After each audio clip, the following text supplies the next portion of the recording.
मैं प्रोफेसर चंद्रभूषण सिंह, दर्शन शास्त्र विभाग, PAV स्नातकोत्तर महाविद्यालय सीवान, आपके सम्मुख स्नातक द्वितीय खंड में भारतीय दर्शन के अंतर्गत योग दर्शन के स्वरूप की विवेचना के लिए प्रस्तुत हूँ। भारतीय दर्शन को मुख्यतया आस्तिक और नास्तिक परंपरा के बीच में बांटा जाता है। आस्तिक और नास्तिक का यह विभाजन वेद को लेकर है। जैसा कि एक बहुश्रुत सिद्ध वाक्य है, नास्तिको वेद निंदक, अर्थात नास्तिक वह है जो वेद की निंदा करता है। प्रकारांतर से हम कह सकते हैं कि वास्तविक वह है जो वेद वचनों का समर्थन करता है। और यहाँ हम देखते हैं कि नास्तिक और आस्तिक का यह विभाजन पारंपरिक अर्थ से हटकर है। पारंपरिक अर्थ में जो ईश्वर की सत्ता में विश्वास करता है उसे आस्तिक, और जो विश्वास नहीं करता उसे नास्तिक कहा जाता है। पुनः एक दूसरी व्याख्या आती है परंपरा में कि नास्तिक उसे कहा जाता है जो परलोक में विश्वास नहीं करता है। लेकिन यहाँ हम भारतीय दर्शन के संदर्भ में बिल्कुल आस्तिक और नास्तिक का यह बंटवारा दूसरे ही आधार पर किया गया है, और यह आधार वेदों का आधार है। योग दर्शन आस्तिक दर्शन की परंपरा में आता है। इसका मतलब यह हुआ कि वेद विहित बातों का समर्थन करता है, वेद वाक्यों का यह समर्थन करता है, और यह दर्शन वेद में प्रतिपादित दर्शन के अनुरूप ही है। उसके प्रतिकूल यहाँ कोई विचारधारा को प्रश्रय नहीं दिया जाता है। योग दर्शन के प्रणेता पतंजलि को माना जाता है, जिनका समय ईसा पूर्व दूसरी शताब्दी में माना जाता है। भारतीय दर्शन का विस्तार, भारतीय दर्शन की इतिहास यात्रा सूत्र ग्रंथों से होती है, और पतंजलि प्रणीत योग दर्शन भी इसका अपवाद नहीं है। योग दर्शन पतंजलि के सूत्रों पर आधारित है। पतंजलि के सूत्र को मुख्य रूप से 4 भागों में बांटा गया है। पहला भाग समाधि पाद, दूसरा भाग साधना पाद, तीसरा पाद विभूति पाद, और चौथा कैवल्य पाद कहा गया है। जैसा कि आप जानते हैं, सूत्र ग्रंथ अत्यंत संक्षिप्त और दुर्बोध होते थे। सामान्य जनमानस को इन्हें समझने में काफ़ी कठिनाई होती थी। यही कारण है कि भारतीय दर्शन की परंपरा में सूत्र ग्रंथों पर भाष्य, टीका या व्याख्या लिखने का प्रचलन रहा है, और यह प्रचलन अत्यंत ही समृद्ध रहा है। पतंजलि सूत्र पर भी महर्षि व्यास का व्यास भाष्य उपलब्ध है, जो व्याख्या प्रधान टीका है। व्याख्या प्रधान टीका कहने का मतलब यह है कि यहाँ दूसरों के मतों के खंडन के साथ साथ सूत्रों के गूढ़ अर्थ का भी निर्वचन किया गया है। प्रकारांतर से हम यह कह सकते हैं कि पहले आए हुए सूत्र, बाद में आए हुए सूत्र, अगर दोनों के बीच कुछ असंगति बैठती है, विसंगति दिखती है, तो इनके बीच संगति बैठाते हुए सूत्र में निहित सिद्धांत यानी सूत्रनिष्ठ सिद्धांतों का प्रतिपादन व्याख्या प्रधान टीकाओं में होता है, और व्यास भाष्य इसी श्रेणी में आता है। एक दूसरे प्रकार की व्याख्या भी सूत्र ग्रंथों पर मिलती हैं, जिसे वृत्ति प्रधान टीका कहा जाता है। वृत्तिकार का उद्देश्य भाष्यकारों जितना व्यापक नहीं होता। वृत्तिकार का ध्येय केवल सूत्रगत यानी सूत्र में निहित प्रत्येक शब्दों के अर्थ स्पष्ट करने में ही होता है। वृत्तिकार सूत्र वाक्यों में आए शब्दों को अर्थ बिठाकर उन्हें जन सामान्य के लिए प्रस्तुत करता है। यहाँ पर हमें ध्यान रखने योग्य एक बात की ओर जाने में कोई कठिनाई नहीं होनी चाहिए। व्यास भाष्य यद्यपि पतंजलि सूत्र पर आरंभिक भाष्य है, फिर भी इसको और सरल बनाने के लिए इसके ऊपर व्यास भाष्य के ऊपर वाचस्पति मिश्र की एक तत्ववैसारदी टीका है, जिसमें योग दर्शन के पारंपरिक अर्थ को सुलझाने का प्रयास किया गया है। भारतीय दर्शनों में आस्तिक परंपरा के अंतर्गत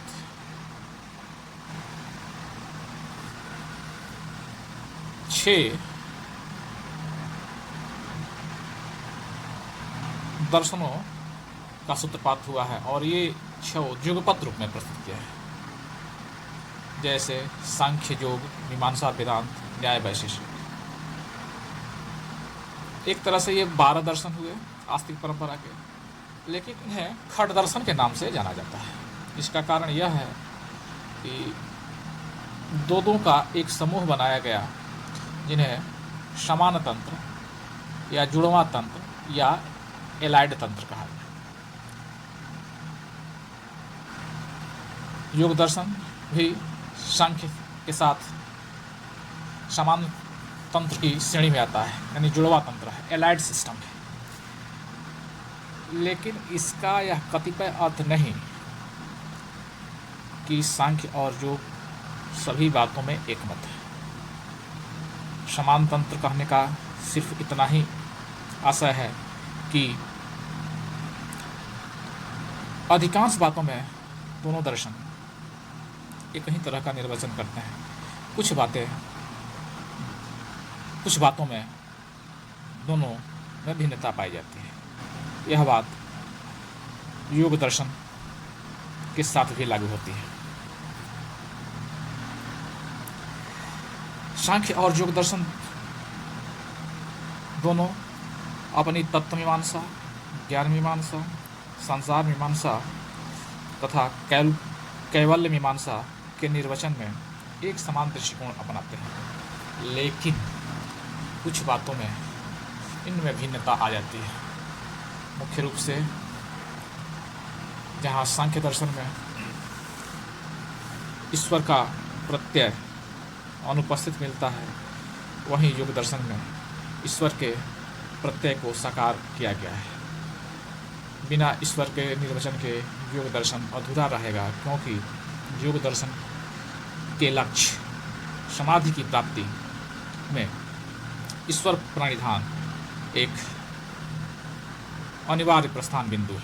ईश्वर प्रणिधान के बिना समाधि की कल्पना नहीं की जा सकती।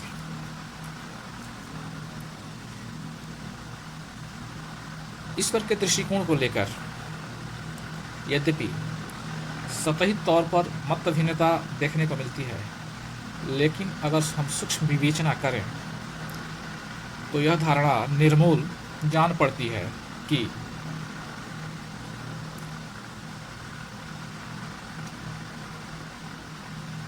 वहाँ यानी सांख्य में ईश्वर का निर्वचन नहीं हुआ है। इस सांख्य दर्शन में जो पुरुष महत्व की यानी पुरुष बहुलता की जो चर्चा की गई है, उसे ही पुरुष विशेष के रूप में योग दर्शन में प्रमाणित करने का प्रयास किया गया है। सांख्य और योग के संबंध में सामान्य विवेचना उपस्थित करने के पश्चात अब हम अपना रुख योग दर्शन की सामान्य अवधारणाओं की ओर करेंगे और सबसे पहले हम योग शब्द की विवेचना करेंगे। योग के स्वरूप को प्रकाशित करते हुए सांख्य दर्शन में यह माना गया है कि योग चित्त वृत्ति निरोध, योग चित्त वृत्तियों का निरोध है। ये शब्दावलियाँ तकनीकी हैं, अतः इनके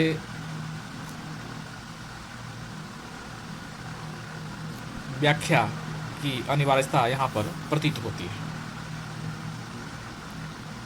सबसे पहले हम चित्त शब्द के अर्थ को विवेचित करेंगे। सांख्य दर्शन की विवेचना के क्रम में हम लोगों ने देखा है कि जहाँ पुरुष और प्रकृति के संयोग से महत आदि 25 तत्वों का विकास होता है और उसी से सृष्टि की संरचना को समझी जाती है, इस जगत की व्यवस्था को समझा जाता है। उसी विकार में चित्त एक प्रथम विकार है और उसी चित्त के अंतर्गत वृत्ति का पुनः उदय होता है। आगे के अपनी परिचर्चा में हम वृत्ति का उल्लेख करेंगे, वृत्ति को समझाने का प्रयास करेंगे।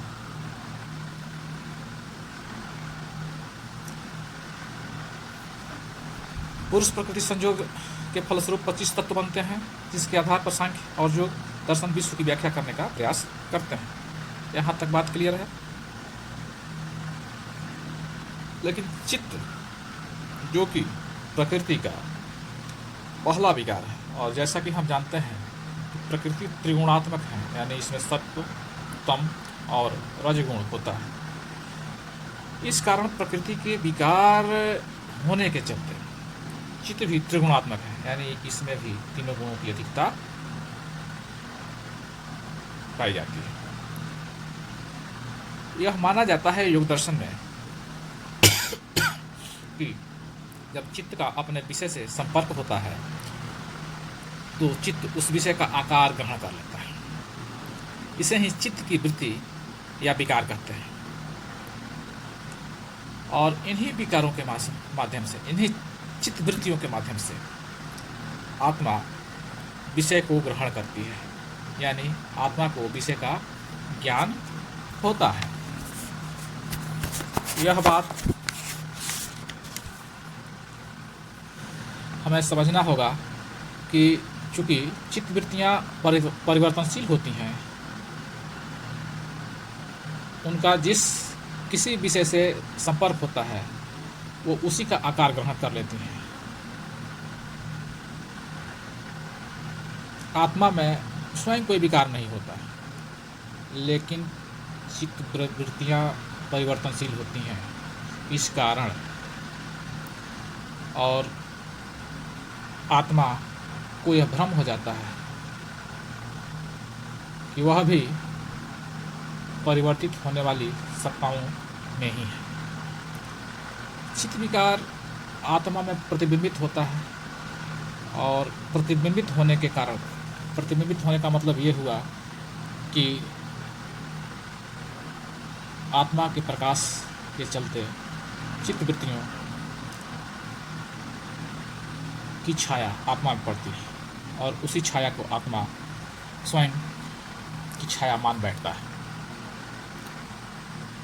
परिवर्तनशील चित्त वृत्तियों में प्रतिबिंबित होने के कारण आत्मा में परिवर्तन का आभास होता है।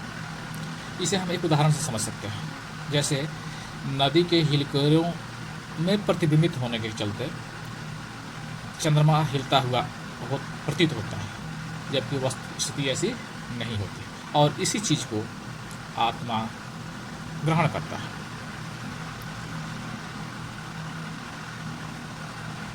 योग सूत्र के व्याख्याकार, योग सूत्र के प्रणेता यह मानते हैं कि चित्त में 5 प्रकार की वृत्तियों का उदय होता है।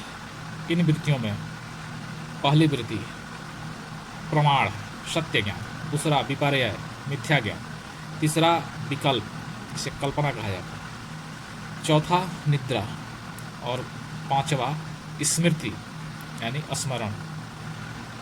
अतीत का जो अनुभव होता है उसको यथा रूप में जब हम ग्रहण करते हैं तो उसे स्मृति माना जाता है।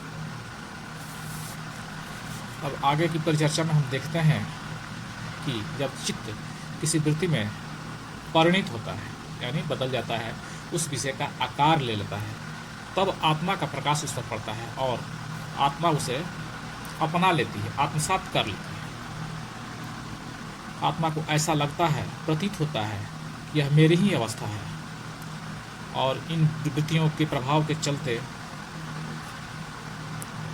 आत्मा के अंतर्गत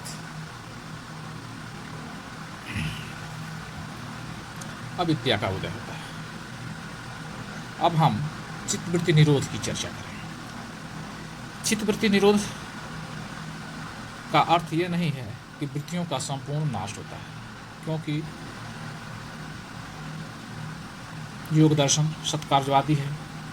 सत्कार्यवादी कारण और कार्य दोनों को सत्य मानते हैं, दोनों को वास्तविक मानते हैं। इस कारण निरोध का अर्थ यहाँ समूल नाश नहीं हो सकता। निरोध अपने भीतर 2 अर्थ को समाहित किए हुए है, तिरोभाव एवं आविर्भाव। यानी जैसे ही चित्तवृत्तियों का निरोध होता है, धीरे धीरे उनका पराभव या उन्मूलन जब होने लगता है, उसके साथ ही आत्मज्ञान या विवेक ज्ञान का उदय होता है, और इस कारण चित्तवृत्ति निरोध के फलस्वरूप समाधि की अवस्था आती है। और यही कारण है कि योग दर्शन के समर्थक चित्तवृत्ति निरोध को वृत्तियों का तिरोभाव, समूल नाश नहीं मानते हैं। वृत्तियों के उदय के पश्चात उनका परिशोधन, उनका परिष्कार होता है, अर्थात उसमें क्रमशः सत्यता का अंश बढ़ते जाता है। इसी क्रम में चित्त 5 अवस्थाओं से गुजरता है, जिसे चित्त भूमि कहा जाता है। 5 स्टेजेस ऑफ चित्ता। पहला स्टेज क्षिप्त, दूसरा मूढ़, तीसरा विक्षिप्त, चौथा एकाग्र और 5वां निरुद्ध। इन 5 चित्त भूमियों में वृत्तियों या विकारों का उत्तरोत्तर निरोध होता है। चित्त एक विषय को छोड़कर दूसरे विषय को ग्रहण करता है, यानी पहले विषय की अयथार्थता के बाद दूसरे विषय की ओर चित्त बढ़ता है, लपकता है। पहले की 3 चित्त भूमियाँ यानी क्षिप्त, मूढ़ और विक्षिप्त की अवस्था में होने वाला वृत्ति निरोध स्वाभाविक है। इसके लिए हमें विशेष प्रयास नहीं करना पड़ता है, और इसके आगे ही योग का मार्ग शुरू होता है। चित्त भूमि में रजोगुण की प्रधानता होती है, और इसके कारण चित्त चंचल होता है, एक विषय से दूसरे विषय की ओर चलायमान होता है। चित्त में स्थिरता का अभाव होता है। मूढ़ अवस्था में तमोगुण की प्रधानता होती है। मन इंद्रियों पर संयम नहीं होता, इसमें निद्रा, आलस्य का प्रभाव बढ़ता है। विक्षिप्त अवस्था में थोड़ी देर के लिए मन विषय पर केंद्रित होता है, लेकिन फिर दूसरे विषय की ओर चला जाता है तथा पहले से ध्यान भटक जाता है। यह चित्त के आंशिक अस्थिरता की स्थिति है। एकाग्र अवस्था में चित्त एक ही विषय पर स्थिर होता है, लेकिन यहाँ पर यह ध्यान होना चाहिए कि विषय पर एकाग्रता के पश्चात भी यहाँ सभी वृत्तियों, सभी विकारों का नाश नहीं होता, फिर भी इसे योग की पहली सीढ़ी माना जाता है। और योग की तकनीकी पदावली में इस अवस्था को, एकाग्र अवस्था को, एकाग्र चित्तभूमि की अवस्था को सम प्रज्ञात समाधि की अवस्था कहा जाता है। इसके बाद निरुद्धावस्था आती है। यहाँ सभी विषयों का लोप हो जाता है, यानी ध्याता, ध्यान और ध्येय, जो ध्यान करने वाला हो, वो जिस विषय पर ध्यान किया जाता है वो, और यहाँ तक कि ध्यान की प्रक्रिया, तीनों का लोप हो जाता है, तीनों एकाकार हो जाता है, एक लय में चलने लगते हैं। और यही स्थिति समाधि की स्थिति है, वास्तविक समाधि इसे ही माना जाता है। यही विवेक ज्ञान उदय होता है। योग की तकनीकी भाषा में इसे असंप्रज्ञात समाधि कहते हैं। यहाँ तक का विवेचन योग के स्वरूप, योग दर्शन के स्वरूप को समझने के लिए आवश्यक है। योग दर्शन में वर्णित तत्व मीमांसा, ज्ञान मीमांसा की चर्चा हम यहाँ जानबूझकर नहीं कर रहे हैं, क्योंकि सांख्य वाले अध्याय में इसकी चर्चा पहले ही की जा चुकी है। और जैसा कि इस व्याख्यान के आरंभ में ही बता दिया गया था कि सांख्य और योग दोनों जुड़वा तंत्र है, तो पुनः उसे उपस्थित करना एक तरह का रिपीटिशन होगा। अब आगे के व्याख्यान में हम योग का जो वास्तविक ध्येय है, यानी समाधि की अवस्था को प्राप्त करना, उस प्राप्ति के उपायों पर विचार करेंगे। योग दर्शन की एक विशिष्टता है कि जहाँ अन्य दर्शनों में कुछ अपवाद को छोड़कर जहाँ कैवल्य के स्वरूप की चर्चा उपस्थित कर दी जाती है, कैवल्य प्राप्ति का कोई व्यवहारिक मार्ग नहीं बताया जाता है, वहीं योग दर्शन में इस अवस्था को प्राप्त करने के लिए, यानी समाधि की अवस्था को प्राप्त करने के लिए एक पूर्णतः वैज्ञानिक मार्ग की अनुशंसा की गई है, जिसे योग के अष्टांग मार्ग के रूप में जाना जाता है। इस विषय पर हम चर्चा अपने अगले व्याख्यान में करेंगे। Thank you.